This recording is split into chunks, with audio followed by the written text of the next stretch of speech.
분당 서울대병원 관절센터에서 무릎을 담당하고 있는 장종보입니다. 오늘 역시 많은 분들이 오셨는데요. 아마도 이 관절염에 대한 관심이 얼마나 높은지를 아마 반영해주는 그런 생각이 됩니다. 하여튼 관절염은 거의 65세 이상 되는 분들한테 엑스레이를 찍어보면 거의 90% 가까이에서 있는 거의 이제 없는 게 오히려 비정상적일 정도로 그렇게 흔한 질환이기 때문에 아마 굉장히 관심들이 많으시리라 믿습니다. 오늘 제가 말씀드릴 거는 퇴행성 관절염에 대해서 잠깐 말씀을 드리고 그 다음에 그 퇴행성 관절염을 정말 예방할 수 있는지, 그러면 예방할 수 있다면 그 예방법이 무엇인지, 그 다음에 이미 심하게 발생한 그런 관절염에 대해서 어떠한 치료법들이 있는지에 대해서 말씀을 드리겠습니다. 이 무릎 관절은 이 건강한 삶을 유지하는 데 굉장히 중요한데요. 그런 이유 중에 하나는 이제 이 무릎 관절은 스포츠 손상에 굉장히 취약합니다. 물론 뭐 축구나 야구 이런 젊은 사람들이 하는 스포츠도 그렇지만 뭐 등산이나 골프 이런 데에서도 무릎이 쉽게 다칠 수 있는 그런 관절입니다. 두 번째로 퇴행성 관절염이 가장 흔하게 발생하는 관절입니다. 물론 다른 부위에도 퇴행성 관절염이 있지만 이 빈도로 따져보았을 때 무릎 관절이 가장 흔하게 퇴행성 관절염이 생기는 관절입니다. 아울러 이 관절염이 생겼을 때 통증을 가장 많이 호소하는 관절입니다.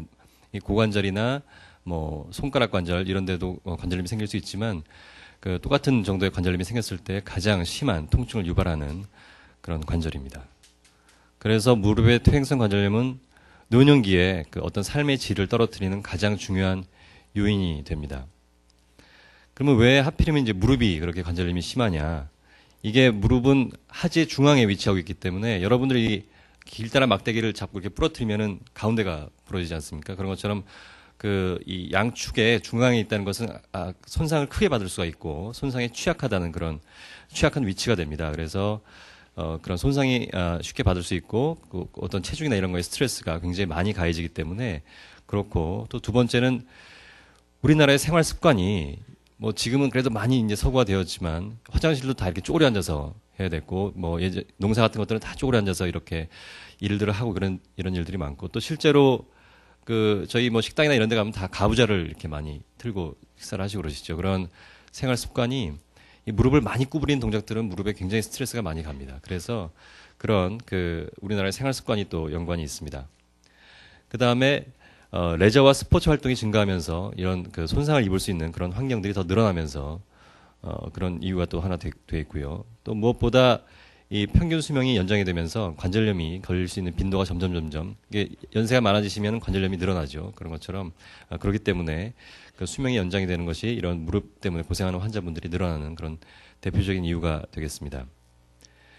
무릎에 대해서 잠깐 알아보겠습니다. 무릎은 우리 인체에서 가장 큰 관절입니다. 이게 여러분들이 이제 엉덩이 관절이 가장 크다고 이렇게 생각하시겠지만 그건 엉덩이가 큰 거고, 관절 자체로 이게 딱 보면은 무릎 관절이 훨씬 더 큽니다.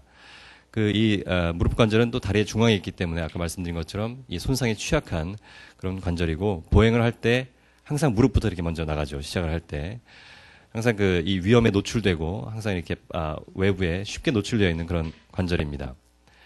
무릎 관절은 크게 두 개의 관절로 구성되어 있습니다. 그래서 다리 위쪽 뼈하고 아래쪽 뼈가 만나는 대경골 관절이 있고, 그거 외에 어르신들 이렇게 무릎 앞에 이렇게 만져보시면 이게 톡 튀어나온 덮개뼈가 있지 않습니까? 그 덮개뼈 이렇게 움직여보시면 움직일 텐데, 그게 또 하나의 관절을 이루고 있습니다. 그래서 이거는 대퇴슬개 관절이고, 실제로 많은 외래에 오시는 분들은 관절염이 아주 심하게 진행되지 않았는데도 불구하고 통증을 많이 호소하셔서 오시는 분들은 요 덮개뼈, 그러니까 무릎 앞쪽 관절이죠. 거기에 통증을 호소하는 경우가 굉장히 흔합니다.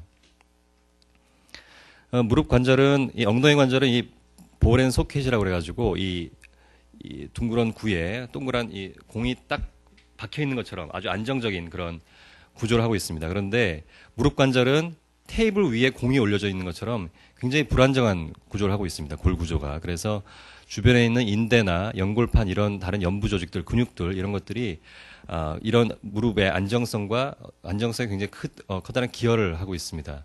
그래서 이런 근육이 약해지거나 인대가 손상되거나 연골판이 손상되거나 이런 손상이 있으면 관절염도 빨리 생기고 그거에 의해서 통증도 쉽게 생길 수가 있습니다. 퇴행성 관절염은 무릎의 관절염은 뭐 퇴행성 관절염뿐만 있는 게 아니고 뭐 류마티성 관절염, 그다음에 뭐 통풍, 그다음에 균이 들어간 그런 화농성 관절염 이런 여러 가지 관절염이 있는데 그 중에서 뭐 단연코 퇴행성 관절염이 가장 그 흔한 형태의 관절염입니다. 거의 전체 관절염의 한 90%에서 95% 이상을 차지하고 있고요. 이 그 퇴행성 관절염이 그럼 도대체 뭐냐? 이 결국은 이제 뭐 한마디로 노화가 되고 마모가 된다 이렇게 이해를 하시는 게 좋겠습니다. 뭐 많이 써서 그럴 수도 있지만 단순히 많이 써서 달아 없어지는 건 아니고요. 여러 가지 뭐 이유에 있어서 어떤 생물학적인 요인에 있어서도 이런 그 노화나 마모들이 일어날 수 있습니다. 그래서 결국 연골도 손상되고 그 연골을 받치고 있는 뼈도 손상되고 주변에 있는 근육, 인대 이런 것들도 다 퇴행성 변화가 와서 결국 통증이 생기고 관절이 변형이 생기고 그다음에 이제 거기에 따라서 기능이 소실되는 그런 그런 질병입니다. 증상은 뭐 제일 대표적인 게 아픈 거죠. 근데 이제 통증은 여러 가지 형태로 호소할 수가 있습니다. 그냥 뭐 이렇게 시리다라고 표현하는 분도 있고, 뭐 바늘로 쿡 쑤시는 것 같다. 아니면 뭐 이렇게 깜짝깜짝 놀랜다. 여러 가지 형태의 이제 그 통증이 올 수가 있는데, 그건 아마 개개인별로 이제 좀 차이가 있으신 거고, 아마 대개는 이제 이 퇴행성 관절염이 어떤 형태로 좀 진행을 하느냐에 따라서 조금씩 차이가 있는 것 같습니다. 그 다음에 이제 무릎에서 물이 생기죠. 붓죠. 그래서 이 무릎에 관절염이 있으면은 관절을 자극하면은 관절막이 뭐 자기를 보호하려고 그러기도 하고 어쨌든 그런 여러 가지 이유 때문에 관절액을 증가시킵니다. 그게 이제 무릎이 붓고 물이 찬다는 게 바로 이 관절액이 늘어나는 것을 말합니다. 그 다음에 이제 다리가 이 변형이 되죠. 이렇게 주로 이 체중이 이 안쪽으로 많이 실리고 특히 우리나라 사람들은 뭐 저도 좀 그런데 약간 O자형 다리가 많이 있죠. 그러니까 관절이 안쪽부터 닳습니다. 그러면 이제 안쪽부터 닳고 바깥쪽 남으니까 점점점 이제 다리가 이렇게 벌어지면서 점점 이제 O자형 다리가 되고 그러면은 안쪽이 더 닳고 그래가지고 이 변형이 점점 심해지는 그런 다리가 휘거나 벌어지는 이런 변형이 생길 수 있고 그 다음에 이제 이제 기능이 조금씩 소실이 되기 시작하는데 맨 처음에 이제 그 환자분들이 호소하는 증상은 앉았다 일어나거나 어디 차에 오래 앉았다가 딱 일어나려고 그럴 때 아니면은 식당에서 이제 양반다리를 하고 식사를 하시다가 딱 일어나려고 그럴 때 아니면 계단을 내려올 때 이때 통증을 호소하시고 이게 진행을 하면은 이제 일반적으로 걷는데도 통증을 호소하고 그게 더 진행되면은 이제 가만히 쉬고 있을 때나 잠잘 때도 통증 때문에 잠을 못 주무신다 이런 증상들이 이제 진행이 있을 수가 있겠습니다. 퇴행성 관절염은 이제 여기 보시면 여기 정상 관절인데요. 이 위에 뼈와 아래 뼈 사이에 보시면 이렇게 빈 공간이 있습니다. 이 빈 공간은 그냥 공간이 아니고 사실은 연골이 들어차 있는 공간입니다. 연골은 엑스레이에서 엑스레이 빔이 투과해버리기 때문에 이렇게 빈 공간처럼 보입니다. 그래서 이 빈 공간이 있다는 것은 연골이 잘 보존되어 있고 잘 건강한 관절이다 이렇게 말씀드릴 수 있겠고요. 근데 이제 아까도 말씀드린 것처럼 관절 안쪽부터 주로 많이 닳는다고 그랬죠. 그래서 이 안쪽이 닳아 없어지면은 이렇게 뼈하고 뼈끼리 맞부딪히고 그다음에 주변에 이제 이 관절 연골을 보상해 보려고 뭐 이제 이 치유의 어떤 과정인데 실패한 되게 치유의 과정인데요. 이런 골극, 우짜란 뼈들이 막 생기고 뭐 이런 증상들이 이제 생기게 됩니다. 이런 현상들이. 그래서 엑스레이에 소견해서 뭐 연골이 다 닳았다 이런 것은 저희가 엑스레이를 보고 이 엑스레이에서 이 빈 공간이 유지가 되어 있느냐 안 되어 있느냐를 가지고 판단을 합니다. 그다음에 이제 아까 말씀드린 것처럼 다리 모양이 이렇게 안짱다리로 이렇게 변형이 될 수 있죠. 예전에 이렇게 예쁜 일자 다리였다가 안쪽 관절이 닳기 시작하면은 안짱다리 변형이 되고 그렇게 되니까 안쪽에 더 체중이 많이 실리고 그래서 관절은 안쪽은 더 닳고 그럼 더 변형이 되고 이런 악순환을 계속 하게 됩니다. 퇴행성 관절염의 유관 소견은 이렇습니다. 그러니까 여기는 이제 비교적 연골이 잘 남아 있는 부분이고요. 여기는 관절이 다 닳아가지고 이제 뼈끼리 부딪혀서 거울처럼 맨들맨들해졌죠. 거울처럼 맨들맨들할 정도로 이제 연골이 다 없어졌고 아까 이 뼈가 우짜란다고 말씀드린 그런 우짜란 뼈들이 이렇게 있습니다. 그럼 이제 관절염이 잘 걸리는 사람들이 뭐 같은 나이인데도 불구하고 어떤 분은 관절염이 심하고 어떤 분은 또 뭐 생생한 관절을 가지고 계시고 그런데 어떤 개개인의 어떤 차이들이 있느냐 그러면은 관절염을 유발하는 어떤 위험 인자들이 있는 것이냐 실제로 있습니다. 첫 번째는 뭐 누구나 다 어쩔 수 없이 받아들이셔야 되는 세월이죠. 나이가 많아지시면 관절염이 당연히 많이 생길 수 있습니다. 두 번째는 체중입니다. 체중이 많이 나가면은 그렇지 않은 사람보다 관절염이 훨씬 더 빨리 생깁니다. 그 다음에 세 번째는 외상입니다. 그러니까 뭐 아주 심하게 다치는 거, 뭐 이렇게 뭐 축구를 하고 뭐 이러다가 막 무릎이 막 꺾이고 막 팅팅 붓고 이런 거 말고도 등산을 하다가 이렇게 조금씩 삐끗삐끗 하신다든지 계단 오르내리다 넘어지셨다든지 이런 가벼운 외상들이 반복되면은 그것도 어떤 관절을 손상을 가져올 수 있고 그게 관절염을 빨리 진행하게 하는 그런 요인이 되기도 합니다. 그다음에 세 번째, 네 번째, 여자들은 남자들보다 관절염이 훨씬 더 많습니다. 그리고 똑같은 관절염이 있어도 증상이 훨씬 더 심합니다. 이게 우리 어르신께서는 잘 해드려야 되겠죠. 우리 사모님도 잘 해드리셔야 됩니다. 그래서 아까 말씀드린 것처럼 나이가 세월이 흐르면은 관절염이 이제 증가하는데요. 대개 60세 이상이시면은 80%에서 방사선 속연상 관절염이 있습니다. 이 방사선 속연상 관절염이라 하는 것은 아까 보이는 뭐 이런 관절 연골이 좀 좁아졌다든지 아니면 골극이라고 해서 이게 웃자란 뼈가 있다든지 이런 것들을 다 총칭하는 그런 소견이고 실제로 방사선 소견에서 관절염의 소견이 있는데도 불구하고 통증은 하나도 없을 수가 있습니다.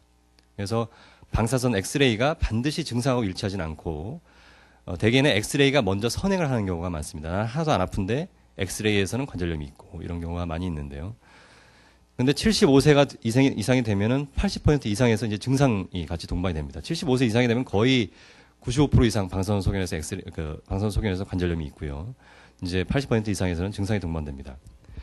우리나라는 굉장히 고령화된 사회입니다. 지금 2000년도에 비해서 앞으로 2019년, 2026년이 되면은 이 65세 이상 인구가 2배, 3배로 증가하는데 이것은 저희 OECD 국가 중에서 속도가 가장 빠릅니다. 그래서 특히 우리나라 여성의 이제 평균 수명이 80세 이상이 됐죠. 거의 85세에 육박하고 있기 때문에 75세가 되면 이제 증상이 동반된 관절염이 이제 대부분 생기는데 그 상태로 관절염이 있는 상태로 10년이 더 평균 수명이 되는 것입니다. 그래서 앞으로 관절염을 가진 인구들은 폭발적으로 증가하리라 생각이 됩니다. 두 번째, 이 비만은 발생에 관절염이 더 빨리 생기기도 하고 또 일단 생긴 관절염이 더 빨리 진행하게 만들기도 하고 그 다음에 똑같은 관절염이 있어도 엑스레이에서 비만한 분들이 증상이 훨씬 더 심합니다. 그래서 이런 발생, 진행, 그러니까 통증, 기능 장애와 밀접한 연관이 있는 아주 중요한 인자입니다. 아까 말씀드린 것처럼 외상, 이분은 한 10년 전에 계단에서 넘어지셨다고 그럽니다. 그래서 무릎이 아프셔서 오셨는데 50세시죠. 50세면은 이제 관절염은 그렇게 많이 이렇게 생기는 나이가 아니시고 대개는 이제 괜찮고 뭐 조금 이제 변화가 오는 정도 그런 경우가 많은데 반대쪽은 그렇습니다. 반대쪽 관절은 이제 이 간격이 잘 유지되어 있고 근데 이쪽은 이제 좁아져 있죠. 이쪽이 이제 다치지 않았었으면은 이쪽하고 똑같은 아마 관절을 가지셨을 겁니다. 근데 10년 전에 넘어지면서 무릎을 다치셨었고 한 달 정도 좀 걷기 힘드셨다고 이렇게 얘기를 하는데요. 이런 경우 이렇게 외상이 있으면 관절염이 빨리 올 수 있는 그런 원인이 됩니다. 그 다음에 아까 말씀드린 것처럼 여자들은 관절염이 훨씬 더 빨리 오고 특히 폐경 이후에 여자분들은 이 관절염이 빨리 진행을 합니다. 그래서 저희가 수술하고 있는 인공관절 수술 환자 중에서 85에서 90%, 뭐 저희 병원에서는 96%가 여자 환자분들입니다. 자, 이제 외래에서 제가 환자분들 뵈면은 이제 주로 물어보시는 게 내가 골다공증이 있어가지고 관절염이 빨리 오는 거 아니냐 그런데 실제로는 서로 반대입니다. 골다공증이 있는 분들은 관절염이 잘 안 옵니다. 그러니까 관절염은 뼈가 튼튼하고 뼈가 밀도가 높은 분들한테 더 잘 오는 걸로 되어 있습니다.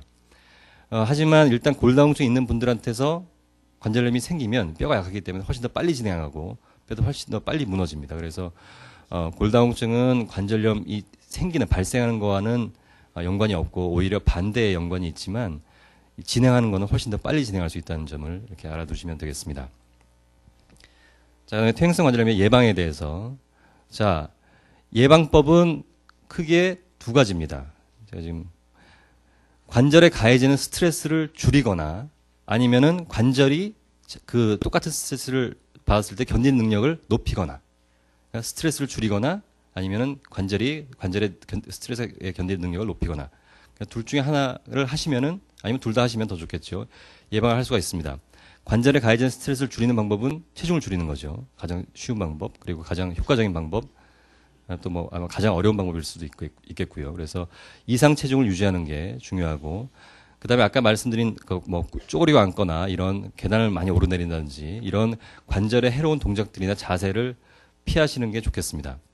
그다음에 관절이 스트레스에 견디는 능력을 높이는 것은 관절 주변에, 특히 무릎 관절은 주변에 있는 근육들이 굉장히 중요하고, 이 특히 앞에 다리를 이렇게 쭉 뻗어 올리는, 아마 이 병원에 한 번쯤 다녀보신 분들은 이 다리 뻗는 운동을 한 번씩 다 교육을 받으셨을 텐데요.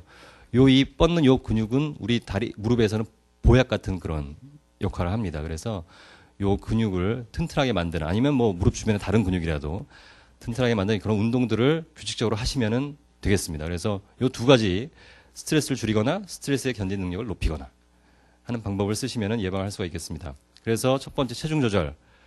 우리가 그냥 보통 제가 이렇게 걸을 때 무릎에는 제 체중의 3배가 실리고 있습니다. 3배가.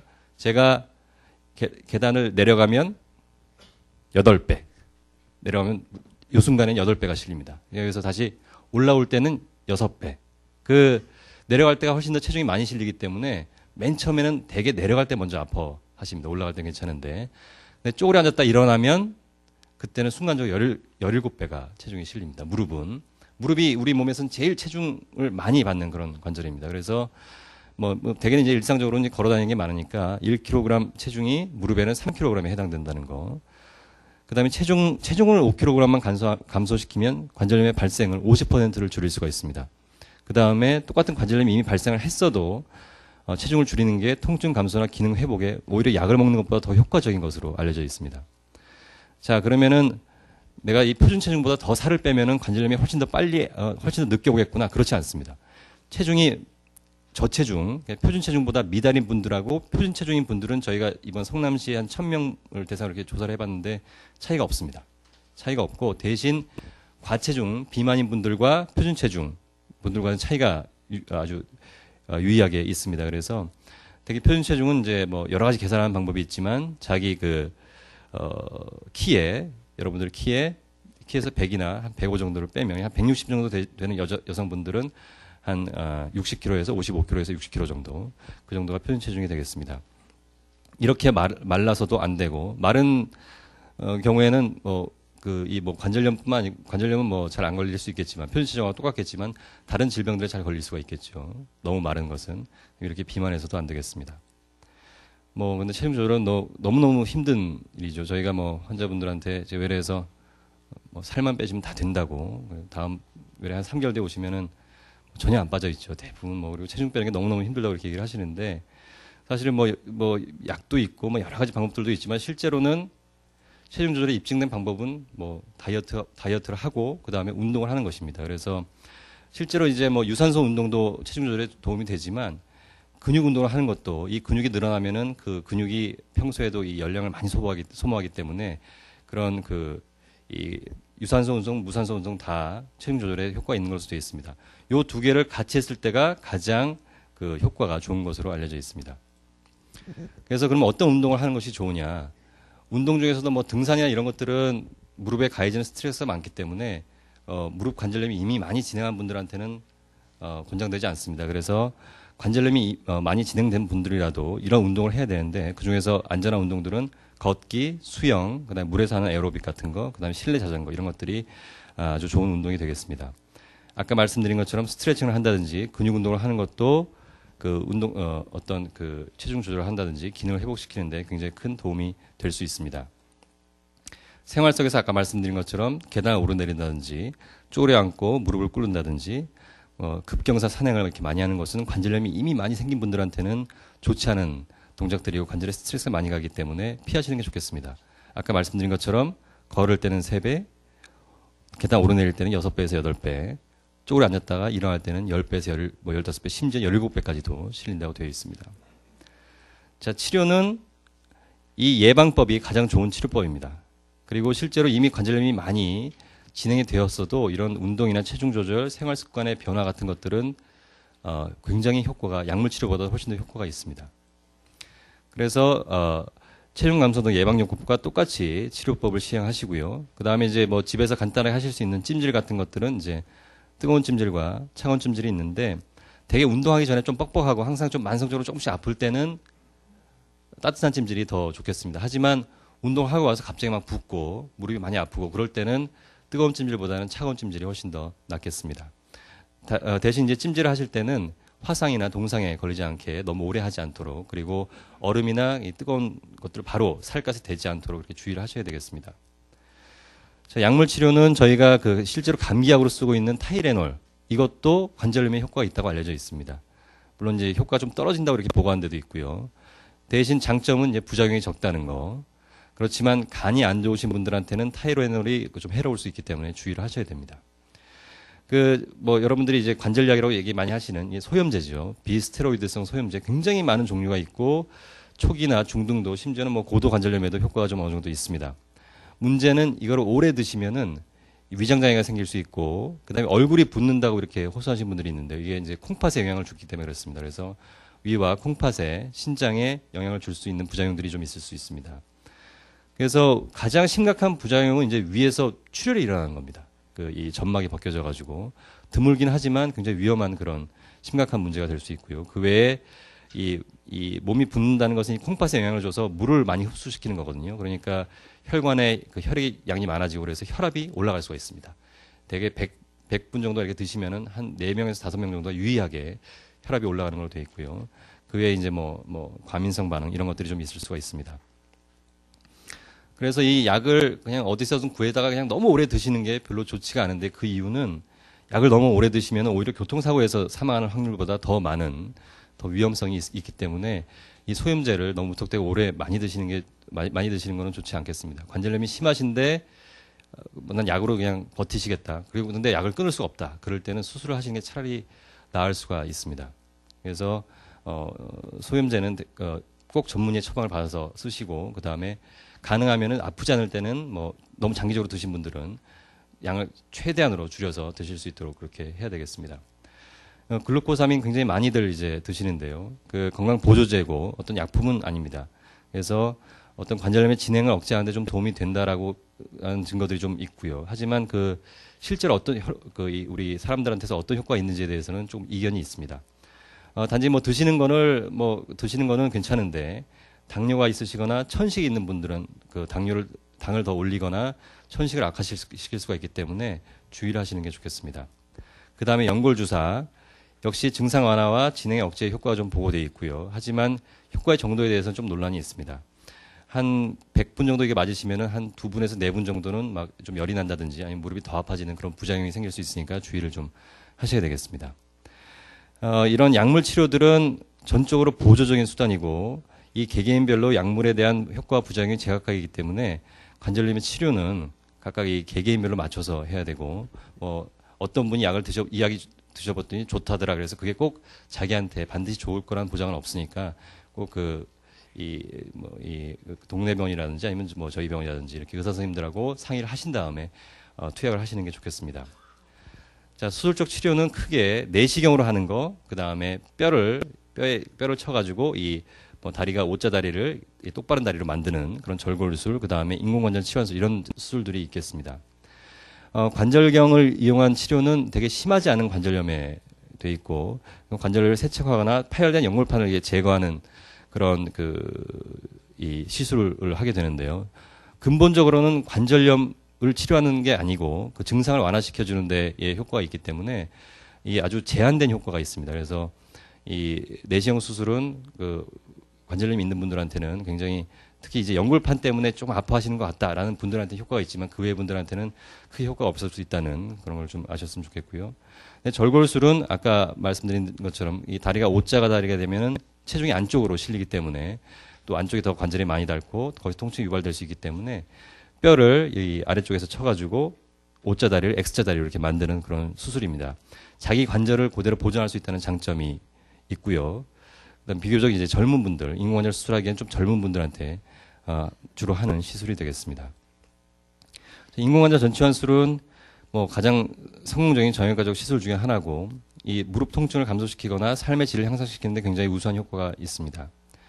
치환부는 이렇게 생겼습니다. 이 위쪽 관절을 담당하는 위쪽 대퇴 치환부라고, 아래쪽 뼈에 해당하는 경골 치환물과 그 사이에 연골 역할을 하는 이런 플라스틱 같은 것들이 껴 있고, 저희 병원도 쓰고 있습니다만 이렇게 이 세라믹 표면이 세라믹 처리된, 그래서 마모율을 확 줄인 그런 제품들도 최근에 나와 있습니다.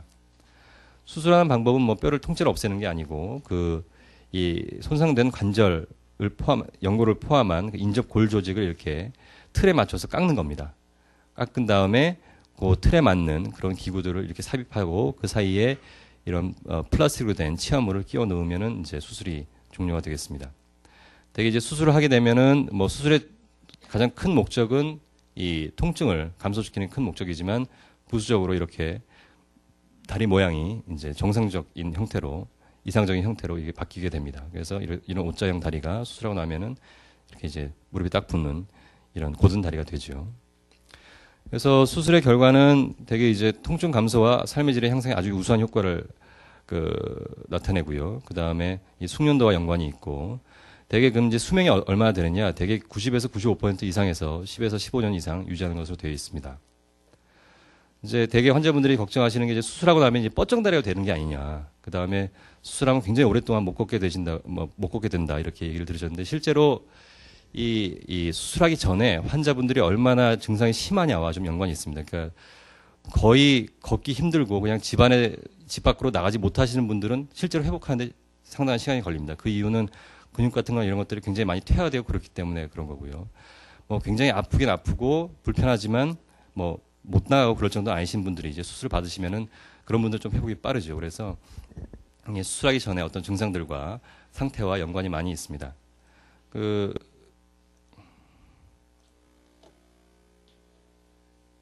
제가 지금 보여드리는 그 두 분은 뭐 집 밖에 뭐 못 나가거나 그럴 정도는 아니었고, 뭐 많이 불편하시지만 많이 일상생활 불편하지만 그래도 뭐 한 500m 정도 걸으실 수 있는 분들이었습니다. 그런 분들은 이제 회복이 굉장히 빠르죠. 수술한 지 일주일 된 분인데요. 뭐 스스로도 많이 잘 구부리시고 다리 들기도 잘 하시고.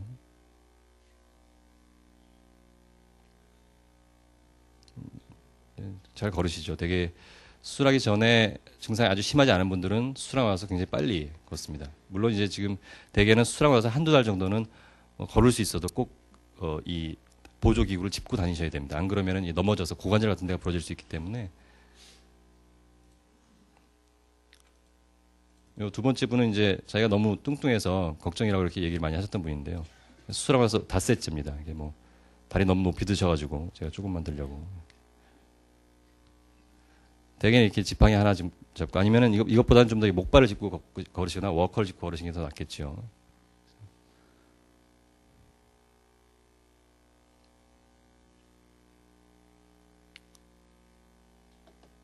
환자분이 뭐 저희까지 갔다 오시겠다고.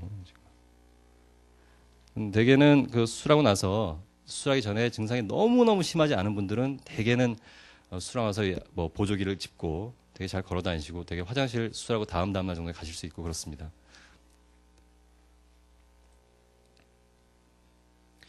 저희 병원에서는 지금 연간 한 400건에서 500건 정도 지금 인공관절 수술을 하고 있고요. 저기 지금 다음에 강의해 주실 김태현 선생님께서 지금 병원이 생긴 지가 한 3년 좀 넘었죠.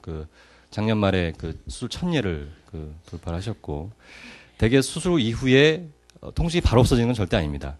한 3개월 정도 지나면은 대부분의 통증은 없어지고, 하지만 기능 회복은 뭐 계단을 오르내린다든지 이런 기능 회복은 되게 오랜 시간에 걸쳐서 꾸준히 이루어집니다.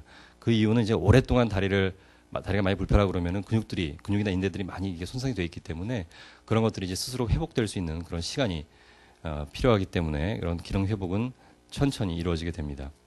그래서 수술 시기는 너무 빠르게 할 필요도 없죠. 인공관절 수술을. 하지만 너무 늦게, 너무 그냥 못 걷고 그냥 거의 실려서 오실 정도까지 그렇게까지 이게 방치되는 것은 별로 바람직하지 않겠습니다. 관절 운동 범위는 평균 저희가 재본 건 대개 한 130도, 대개는 120도 이상 되시고요. 120도에 130도. 하지만 역시 수술하기 전에 많이 안 구부러진 분들은 수술하고 나서도 많이 안 구부러질 가능성이 많습니다. 그 이유는 이미 이 근육이나 인대들이 다 이렇게 쪼그라 붙어 있기 때문에 그것들을 수술로 듣지 않는 한 다 늘어나지 않거든요. 그래서 그런 관절 운동 범위는 수술하기 전에 관절 운동 범위에 따라서 결정이 됩니다. 예, 여기까지가 제 강의고요. 경청해 주셔서 대단히 감사합니다.